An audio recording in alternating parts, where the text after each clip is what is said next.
Today is also a very busy day over at the White House here in Washington. President Obama is preparing for his trip to Saudi Arabia. He's scheduled to leave later this afternoon. Tensions between the U.S. And the Saudis, they have been building over a bipartisan bill to let families here in the United States of 9/11 victims sue Saudi Arabia. The government and top officials there, the president explained why the White House is threatening to veto that legislation.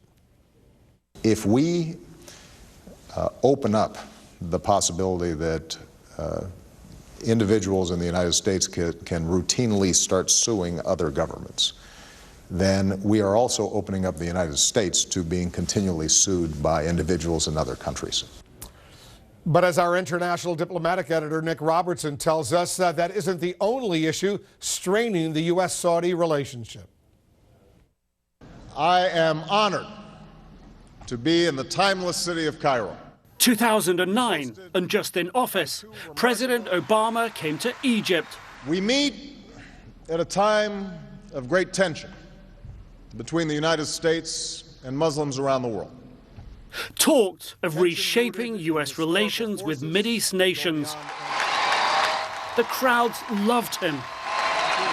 Less than 2 years later, the same city, his host, President Mubarak, overthrown in the Arab Spring uprising. How Obama responded to the fall of his allies set the tone of his relationship with the region since. It wasn't so much that they fell, it was so much how the U.S. went by it. And that's what really is the beginning of this schism. A schism that grew to rupture with the U.S.-Iranian nuclear deal. The Saudis were furious. They believe that Barack Obama has sold them at the altar of his own rapprochement with Iran, their arch enemy. In response to all this, Saudi Arabia has ramped up its armed forces, overtaking Russia to become the world's third largest defense and security spender. And last year formed a 34-nation Sunni Muslim coalition to follow Saudi's lead. As a result of their mistrust of Barack Obama, the Saudis now have adopted a more muscular foreign policy. They are on the attack in Yemen and other places, and they're trying to counterbalance Iran in the region. The Americans really have lost control.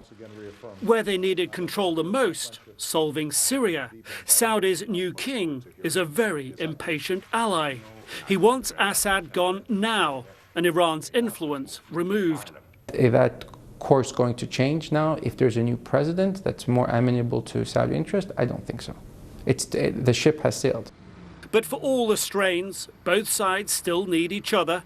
Saudi Arabia needs US weapons. Obama wants regional stability. His time in Riyadh will not be about divorce, but easing the estrangement. Nick Robertson is joining us now live from Riyadh. Will this trip actually repair that relationship, which, as you correctly point out, has been strained? Wolf, I think the best it can hope to do is to try to sort of give the Saudis and the Gulf states something of what they want, which is a missile defense shield against ballistic missiles from Iran. Try to give the United States something of what it wants, which is a stronger partner on the Syria issue, the peace talks there breaking down, and a stronger partner tackling and fighting ISIS in the future. But what, this issue of stability in the region, trying to get that at a time when the Saudis feel they're being let down is very tough, Wolf. They really feel they're in this alone, and they've got to follow their own agenda. We've seen what they've done in Lebanon by cutting funding there. The Crown Prince, the new power in the country, in Jordan just recently. The day later, the Jordanian government shuts down the Muslim Brotherhood offices, talks about executing more than 20 prisoners, and in the past couple of days has closed down its diplomatic mission in Tehran. Saudi Arabia is exerting a very strong influence and expectation among its allies in the region, Wolf. Yeah, they pay lip service to that Iran nuclear deal, but as you point out behind the scenes, they're very, very angry about it. All right, thanks very much. Nick is in Riyadh, Saudi Arabia, for us. Up next. Well, President Obama leaves for an official trip to Saudi Arabia tomorrow, and it's not clear that he's going to get the warmest welcome. The Middle East superpower and close U.S. ally is threatening to sell off tens of billions of dollars in American assets if the U.S. Congress passes a new bipartisan law that would allow victims of 9/11 and other terror attacks to sue foreign governments, including Saudi Arabia's. The White House said today the president will not sign that bill as it stands.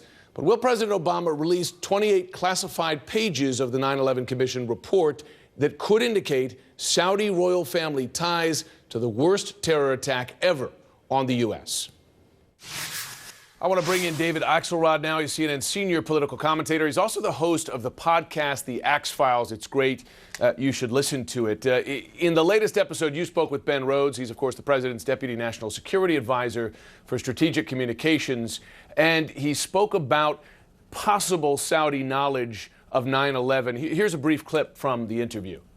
It's not that it was Saudi government policy to support al-Qaeda, but there were a number of very wealthy individuals in Saudi Arabia who would contribute, sometimes directly, to extremist groups, sometimes to charities that were kind of ended up being ways to launder money to these groups. So a lot of the funding, and bin Laden himself was a wealthy Saudi. So, David, listening to that and other comments that Rhodes made here, I mean, later in the interview, he said that there was at least a lack of attention to this kind of money going to groups such as al-Qaeda. So if it was not explicitly Saudi government policy supporting al-Qaeda and 9/11, was he saying or implying that someone in or tied to the Saudi royal family knew about 9/11? Or if not 9/11 specifically, was directly supporting al-Qaeda in advance of 9/11? Well, he did leave that door open. He talked about how far-flung the royal family was and left open the possibility that there were members of the royal family that were among those who were funneling monies to extremist groups. And yes, it was very, very clear. And remember, Ben Rhodes is interesting here, not just because he's been working with the president on national security for the last 9 years, dating back to the campaign, but he also was a staffer on the 9/11 Commission and helped write the 9/11 report that has come back into question now because of some pages that are not public that relate directly to this issue. So he was talking around that a little bit, but clearly gave the sense that there were people around the Saudis, around the influential circles there, who may have been involved. And I asked him, have there been blunt conversations about this? And he said,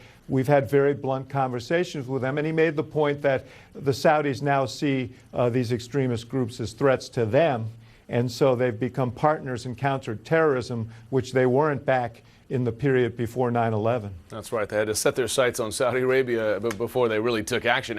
Now there's this legislation before Congress that would allow families of 9/11 victims to sue foreign governments, including Saudi Arabia, for attacks that killed Americans on American soil.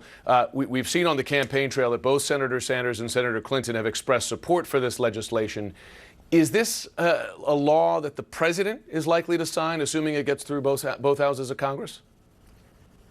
You know, he's indicated his opposition to it, and the Saudis have been very tough in speaking about how they might react in terms of unloading American treasuries and some other steps they might take. So, this is one of those uncomfortable areas that you cover this beat, Jim. So, this is one of those uncomfortable areas where our national security interests may not align with what makes sense to the broad number of Americans. And in the midst of a political campaign, that becomes even more fraught.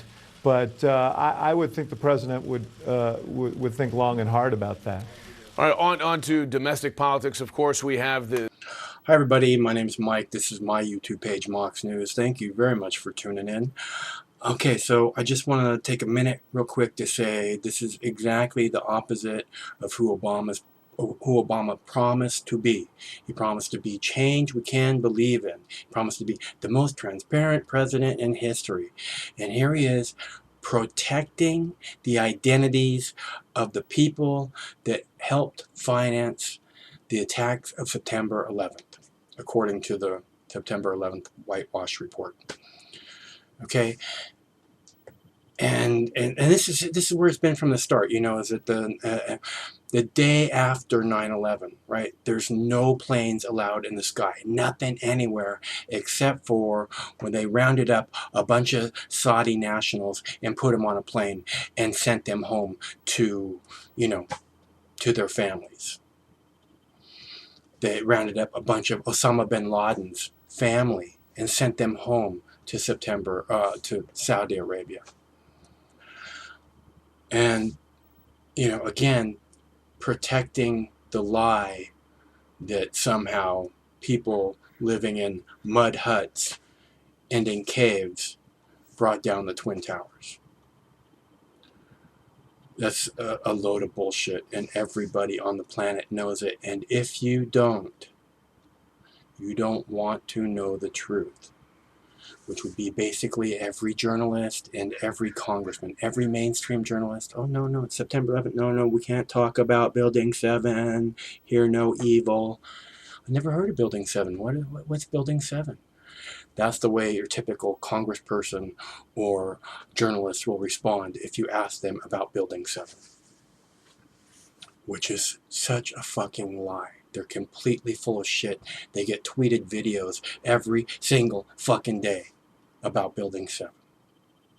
They don't give a shit. They don't care what the truth is. And, you know, we need to have a whole new 9/11 investigation. I mean, a whole new one. This, like, done by the Jersey girls or whoever. Remember the wives, the Jersey wives? They were the ones that got the original 9/11. And, you know, you put them in charge. They pick every single member to go on the panel.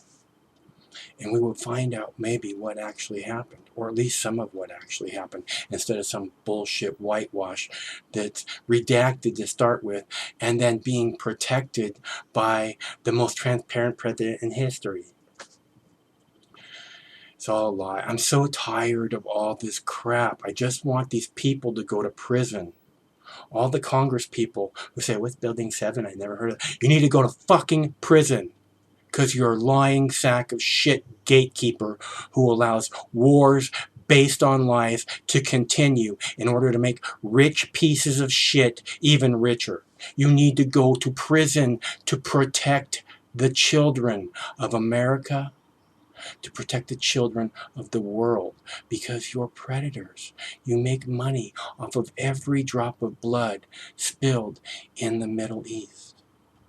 You slimy fucking pieces of garbage. Prison is the very best thing I could ever hope for you. I have a lot of other hopes. Just the sooner you leave the planet, the sooner the planet will be a safer place for children to grow up in. That's the facts. Obama, talking to you, bitch! Sorry, I get a little passionate sometimes. Stay cool. Wednesday, this war is going to end. Thank you very much for your continued support. There's a clickable link in the text body of the video that will take you to an alternate Mox News YouTube page. You should subscribe to that page because there's copyright violation on this page. There's a bunch of, tonight's the New York primary, so there's a bunch of victory speeches and concession speeches and shit like that coming up. And those speeches will be posted on the alternate Mox News YouTube page. And if you're not subscribed, you might not know that I'm doing all this work for you guys. So please go there and subscribe now. Clickable link in the text body of the video. It says alternate Mox News YouTube page. Click here. Please do so now. Stay cool. Wednesdays, this war is going to end.